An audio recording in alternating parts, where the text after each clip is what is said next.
पौराणिक कथेनुसार प्राचीन काळी एका गावात एक अत्यंत धार्मिक आणि पतिव्रता ब्राह्मण स्त्री राहत होती. तिला एक मुलगी होती जी मोठी झाल्यावर अतिशय गुणवान आणि सुंदर झाली. पण काही कारणास्तव त्या मुलीच्या नशिबात वैधव्य म्हणजे विधवा होणं लिहिलं होतं. जेव्हा याबद्दल एका साधूने त्या ब्राह्मण स्त्रीला सांगितले तेव्हा तिने उपायाबद्दल विचारले.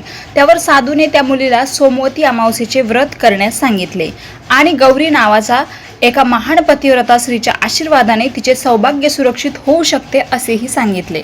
साधूच्या सांगण्यानुसार ती मुलगी गौरी मातेच्या शोधार्थ निघाली. वाटेत तिला एक पिंपळाचं झाड दिसलं. त्या झाडाखाली काही मुले बसली होती जी अतिशय दुःखी होती. त्या मुलांच्या आईचा नुकताच मृत्यू झाला होता. त्या मुलीने त्या मुलांवर मायेची फुंकर घालून त्यांना सांत्वन दिले. नंतर ती मुलगी एका नदीकाठी पोहोचली.